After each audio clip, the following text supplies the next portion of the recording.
Hello, we're just doing our first solar panel addition to the system here with advanced plumbing and heating service, professional heating. I've added an extra collector on here because the customer was complaining that this one wasn't giving them enough hot water, so we're doing this. Solar energy is one of the renewable sources that actually give free hot water during the summer. It's pretty good because obviously in today's environment, gas price going up, you know, all the rest of it, get better with this. Brilliant idea. And there is now a new VAT scheme that you can get 5% on this. You need to apply for it, but it's a good thing.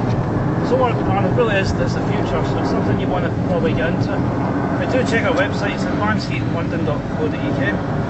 It's advancedheatinglondon.co.uk.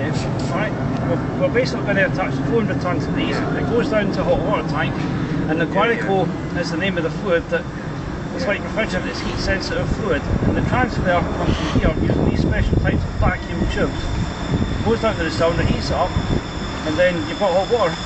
You know, it doesn't cost you anything to have any electricity. There's now solar panels you can get that actually power the pump, so it's not even going to cost you anything to power the pump. Okay, so check our website anyway for more information. Thanks all for the video.